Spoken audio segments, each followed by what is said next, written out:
Here is a little more on Edward Curtis.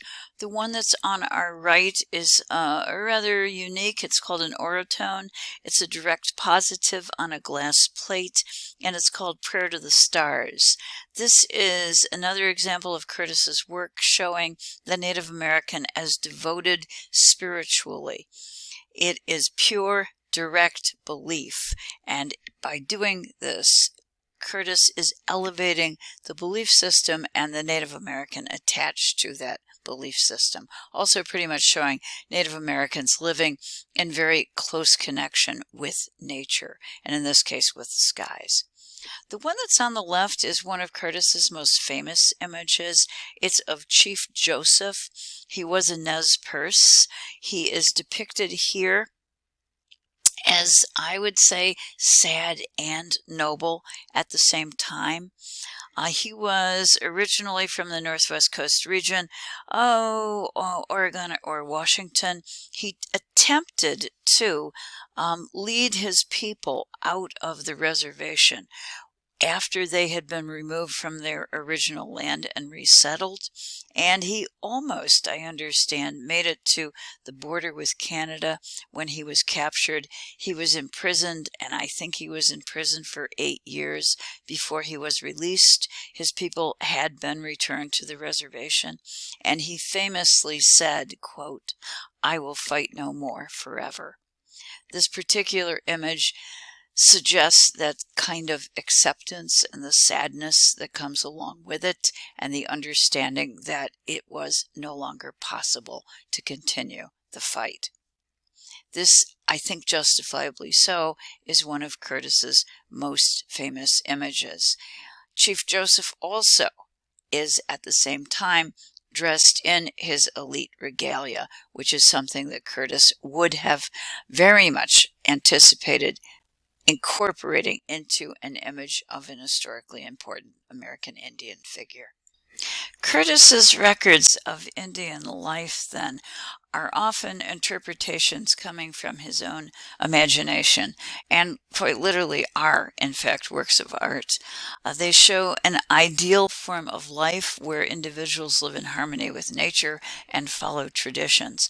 He did require Indian interpreters to help him communicate with the people he was photographing, and one of those interpreters once told Curtis, quote, "You are trying to get what does not exist." Being aware that Curtis was romantically recreating the past in an artistic way, nevertheless giving us images that represent traditions that at one point in time were a part of Indian history, and the photographs consequently are valuable for that. In addition, they're also darn good photographs. I do have a comparison for us right here that might give you a sense of, again, Curtis and his artistic rendering and his pictorialism. The Curtis photograph, these are Hopi maidens, young ladies before they've been married, characterized by a hairdo that is referred to as a squash blossom hairdo. Curtis's photograph of the maidens are located on the left. The photograph that's on the right is by another photographer who is more of an anthropologist, and his photograph, his name is Vroman. His photograph is more direct. It has a greater honesty associated with it. It reveals perhaps a greater degree of poverty. And as we look at the young woman who is noble in her own way, she is not at the same time perfect. Take a look, for example, at those designs of the squash blossom hairdo, and you can see that pieces of hair are coming out of the hairdressing that she has created.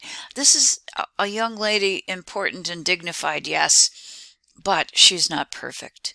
If you take a look at Curtis's image, his figures, and they are all turned away from us so that they're anonymous figures, they're ideal, their hair is perfect, their shapes are abstract, and they become for us less real and less specific. They become a perfect representation for the ideal past. It's also a masterful photograph filled with abstract geometric shapes, and every time I look at it, I actually think of the developments in modern painting in the early 20th century. Let's end with a quick view of what we have in our textbook. Figure 823, this is another image by Curtis, and it's masked dancers. This is a stage reenactment. It's an image drawn from Northwest Coast cultures, and it is associated with potlatch. The potlatch is a truly important ceremonial gathering and feast that we're going to take a look at later when we turn to the Northwest Coast. I would like you to know, just in the context of Curtis, however, this is an image where he asks the folks to locate their old regalia, bring it out of storage, and pose for it for the photographer. In the period in time when this would have been taken, the potlatch was not being performed. He does, however, and this is what the author of our book is stressing, he does capture pictures of the masks and of the carvings which would have been used in the ritual performance of the potlatch. So we actually have people coming together and perhaps even remembering and enjoying the remembrance of past traditions, which at that point in time they were not allowed to actually perform. But we do have, therefore, a record of what this might have looked like, and that's part of what gives value to Curtis's works. This is another photo that we have in our textbook. It was created by Edward Curtis, and it's figure 4.26. The textbook author makes two important points in association with this photo. The first is, if you were to walk into a museum and look at figure 425, that is the bridal headdress located right up here. And if you saw this in a museum display, it really wouldn't tell you very much. And the reason for that is that creations by Native Americans were often a very strong part of their lives.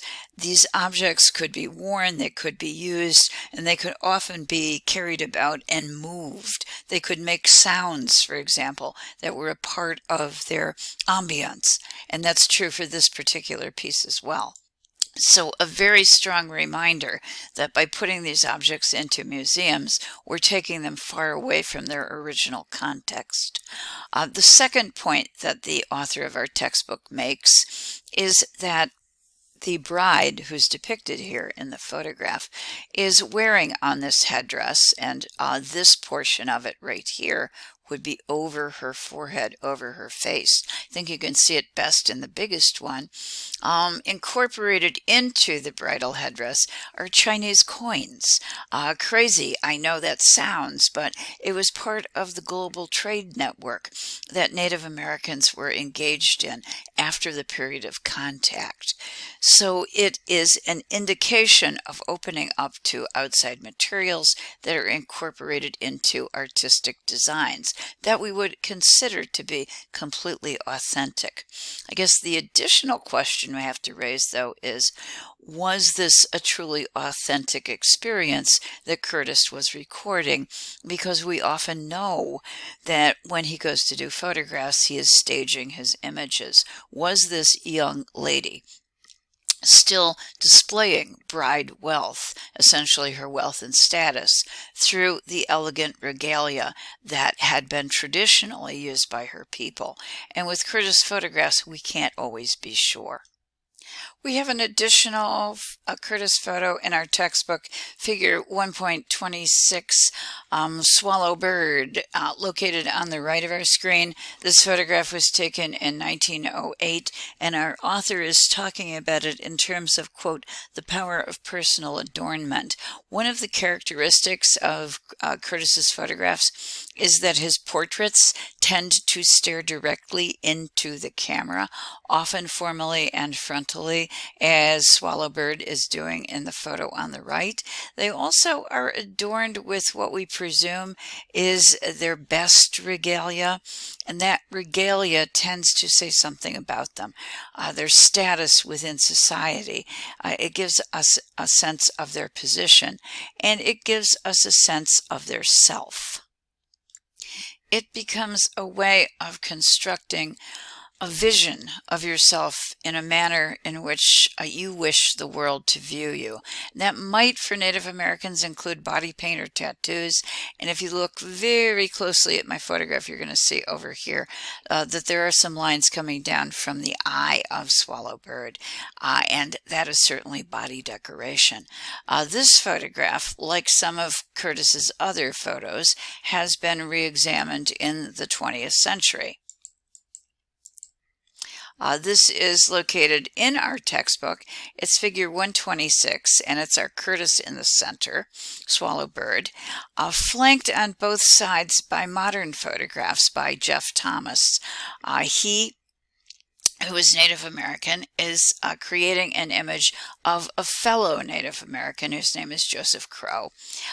This was taken in 1990 at a powwow, a meeting of a number of different Native Americans coming together. In powwows, it is appropriate to wear your regalia, and that's what Joseph Crow is doing.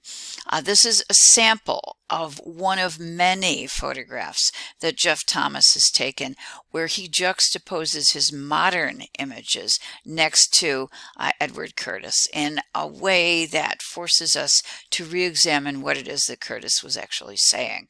When this happens in modern art, we tend to call it postmodern, and this would be an example of a postmodern photograph that would allow us to re-examine the context and meaning of Curtis's original very romantic depictions. In fact, it kind of forces us to do that, and that's what postmodern is all about, a kind of reanalysis of our thought processes, the way in which we view the world.